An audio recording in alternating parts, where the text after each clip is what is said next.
Some of the best algae eaters in this hobby kind of suck. I mean, not totally, and I don't mean exactly like at eating algae, just kind of overall, but like still kind of. Look, there's a bunch of different organisms in this hobby that will eat algae, but there's always more to the story. So we're going to talk about some of the best ones and then like the caveats and the reason why I don't really have any of them and haven't for a super long time. So to get right into it, the best, like the most S tier algae eater that I think exists in this hobby is the Amano shrimp. I mean, these things are basically world famous for their algae eating lawnmower like behavior, and I've had them a lot over the years. I've gotten tons of them from different sources. If you've been watching the channel for a while, you know that we've done like probably 2 or 3 different unboxings from Flip Aquatics where I got like at least 50 of them, and they really do the job. They don't work on every type of algae. That's going to be a common thing for all algae eaters. They're not going to eat everything that you want them to, but these things will destroy hair algae. So basically anything that's green and looks like a type of hair or string algae, these things are going to go for. And they're going to do a pretty good job. Like, you don't need a ton of them. It just depends on, what size of tank you're dealing with, how much of it you have, and then another factor that we're going to, I think, group in here in a second. Amanos are pretty easy to take care of. I don't think they're as finicky as like even cherry shrimp seem to be sometimes for some people. They can deal with a little bit of colder water. I guess cherry shrimp can kind of do that too, but I don't know. If I had to classify them as a hardy species, I'd say they're probably a little bit more hardier than other shrimp. Definitely compared to like crystals or anything like that. They also get a little bit bigger, which I think can be cool for escape. Like just having a shrimp that's a little bigger is kind of cool. And when they get to swimming around in the tank, like doing their up down thing, it can be kind of sweet. I remember a tank that I used to have at one of my old places where we had a really big glosso carpet.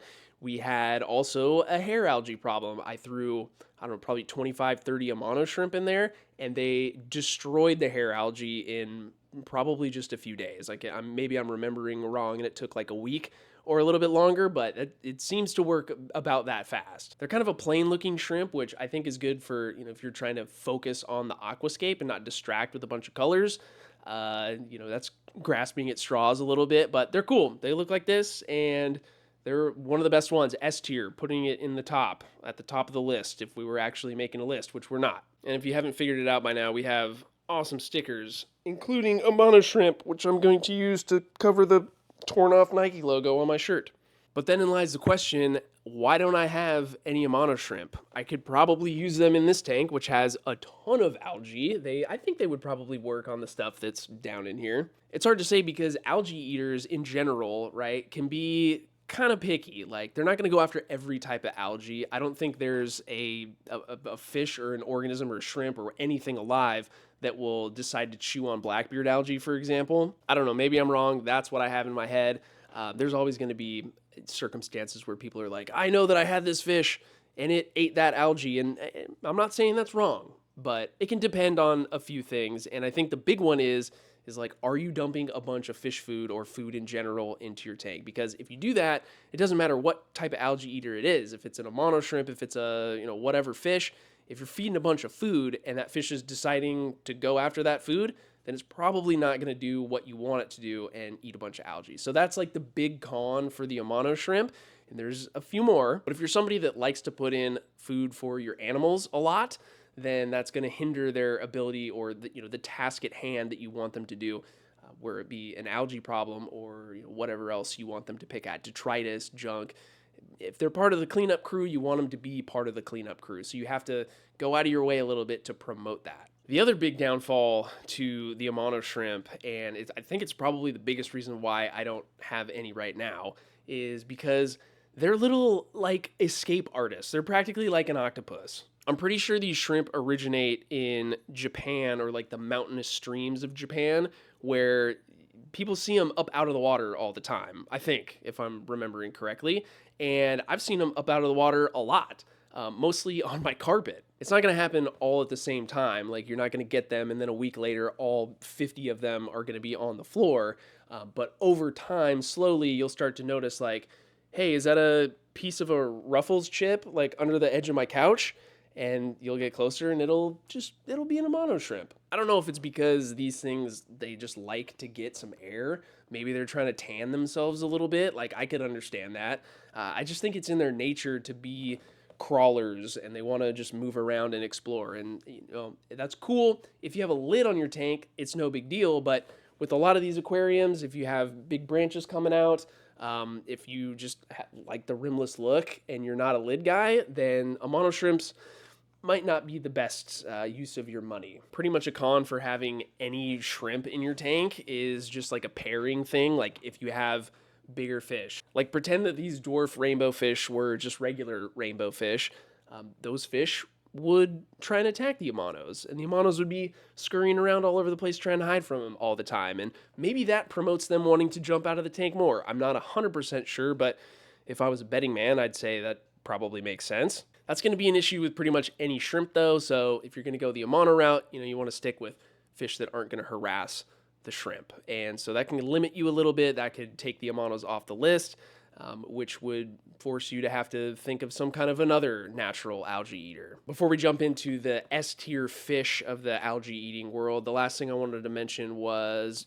just with the Amano shrimp, it's shrimp. People associate shrimp with like breeding and making a bunch of more of them, which is cool. Your Amano shrimp that you get will get buried with eggs, and so you'll think like, hey, this is cool. They're about to have a bunch more, and I get a bunch more of these things that'll eat my algae problem. But what happens is they need to get out of fresh water and into some brackish water for those larvae to survive. So they don't just like pop out a shrimplet, and instead they pump out like a little larvae it's like an intermediary stage that then has to be in some salty-ish water to turn into a shrimplet. And so unless you're willing to take shrimp out, move them into a whole different type of environment, foster that whole part of life, and then reintroduce them into freshwater later, then you're not going to multiply your Amano shrimp, unfortunately. Kind of a bummer, but just another thing to consider when you're thinking about what you want to introduce into your system as a form of kind of like algae control, right?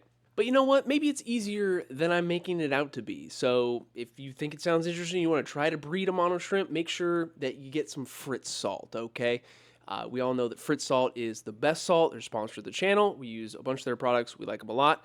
And, Fritz is just a great company. They've taken care of me over the years. And so if you want to try and get some baby Amano shrimp that actually eat algae and do a good job at it, let me know if you decide to go down that road. I'd be actually interested to see. I've never tried it myself. Fritz RPM salt would be a very good choice because it doesn't just salt. It has all of the essential minerals and things that you also need to make that really cool brackish environment. So I don't know. Check it out. Links down below.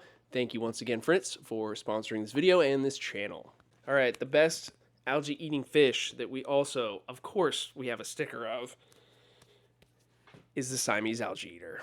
Super beautiful, not plain looking fish, right? Siamese algae eaters, not to be confused with the Chinese algae eater, don't want to go down that road, or any other fish that looks like a Siamese algae eater for that matter. There's a few that are kind of like false looking thing, like they're like those flies that look like bees that aren't really bees. Yeah, you don't want to do that. You want to make sure you're getting a true Siamese algae eater.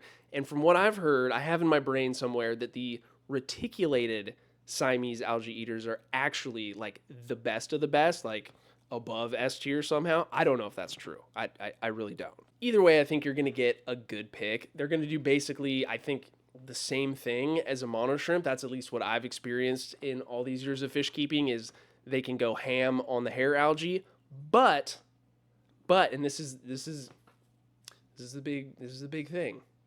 You got to get little ones. They seem to have to be very young, which is easy to do because most of the time when you see them in a fish store, they're very young. They're juveniles. So pair a few Siamese algae eaters along with the fact that you're not putting in food that they are accessing all the time. Hopefully not very much at all, right? You want them to be hungry. You want to give them that drive to have to forage around in the tank. Then they're probably going to do what you want them to do. And they're going to chew on mostly algae that is of that string or that hair variety. Stuff that is green, I think, is a okay rule of thumb to go by. Stuff like staghorn, stuff like BBA, it's like, yeah, maybe. I haven't seen it. These fish are going to do a pretty good job for you. I think you're going to be happy with the results that you get. But the unfortunate dark side of the Siamese algae eater is not uncommon to what you see in the common pleco. What I mean by that is that they get large. They can live for a long time. What happens is as they get a little older, as they put on size, they're going to stop being as interested in doing the job that you want them to do. So what you're left with is a bunch of big fish, maybe medium-sized fish, stuff that's like close to the size of a rainbow fish that don't really look all that great. They don't behave all that great. Kind of a peaceful fish. I wouldn't classify them as something that's like super aggressive, although I've heard people say that they've had issues with them. And then you're just kind of like, I got like these 6 algae eaters that aren't algae eaters anymore, and I guess I'm hanging on to them for forever. I actually didn't know how big these things could get until like I was in the back room of Aquarium Co-op one time a bunch of years ago. I looked over and I saw a Siamese algae eater that was so big I didn't even think it was real. Like I didn't think that it was a Siamese algae eater, but it was. I don't know how old it was, but it was. It could have been older than me. Like not really, but then you go down the road of like having to offload a fish that's big that nobody really wants to the fish store, to somebody that doesn't know any, but like it's just kind of a weird situation to have to be in. I don't like stuff like that, and so that's kind of like why I don't really have them, or I'm not like getting a bunch of more new ones to put into tanks to fit the bill of like, hey, we're doing algae eater stuff and this is the best way to do it, because I don't necessarily think that it is the best way to do it anymore, right? Like you have to think about all of these things, and only time will give you the experience and the perspective to like know if like, hey, is this really a good idea? But I definitely have one Siamese algae eater in the big tank. He's been mooching, riding the coattails of this tank for forever. He's big. Like, I don't know, where is this dude? I saw him hiding, just like sitting in the roots back there earlier today. Try and coax him out with some food. We'll just like feed heavy so a bunch ends up on the bottom for him. I think the problem too is that he's like a little skittish. Like he's so big, and I think he knows that he's big. That makes him uncomfortable, even though he's in this huge tank and has tons of room. Just a running theory I have. Maybe if I just stand here really still and don't talk loudly, he'll come out. If this dude doesn't come out for some pellets, I know that he's playing a trick on me. This has to work. He's smart, I'm telling you. He knows what he's doing. Okay, leave that alone. You just ate a ton of food, dudes. We are hot on the trail. Just saw him. He's in the back. Can I hold the mic and do the thing with the camera? Where did he go? There he is. You see his head? See him back there? Not eating algae? Look, this dude is definitely smarter than I am, because he refuses to be on camera. And it's probably hard to tell just how big he is. He's not gigantic, but he is past the point of doing anything useful for me. I don't have the heart to send him to another home. I don't have the heart to do anything else with him. So he's gonna just live in this tank for forever, for his entire life, however long that is. It's just one of those things with fish keeping, like, I think, did I compare him to like a common pleco earlier? He's not gonna get as big as that, but he is gonna be kind of just as, and see, he's gone. But on like in the same breath, that aquarium behind me hasn't had any algae issues. Maybe he has been eating all the algae, and I'm just making everything up right now. Yeah, that's definitely not the case. I wish that was the case. I wish that those things would just eat algae for forever, but unfortunately they don't. Just something to keep in mind. I promise this isn't a rice fish video, but today's an exciting day, so we gotta do this. It is the first day that we get to feed our fish in several months. So surface water temp 72. It's gonna be sunny for the next few days. I tried to find some food that has a little bit lower protein, although I don't think it really matters that much, as long as we're giving them food and they're going to have that food in their bellies during an amount of time that they can digest it. So as long as the water stays this temperature for a couple, 2-3 hours, it should be just fine. So first inspection here. Let's see if we can get a zoom. Are they eating it? They probably haven't. Oh, yeah. Yeah, first time in for forever. That makes me happy. Glad we have, I think we have to have more than 3 rice fish in here that survived, right? I think we went into the winter with like, did we have 6?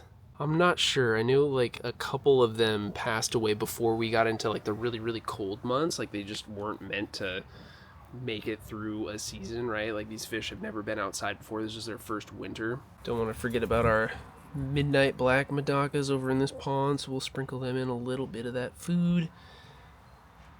See if they decide they want to go for this stuff. I mean, they should. They're probably just figuring out like what normal fish food is again, right? Like they've been having to pick at random stuff in this thing all winter. Upon further inspection, there is 4 of these guys that survived the winter. And again, I think we went in with like 6.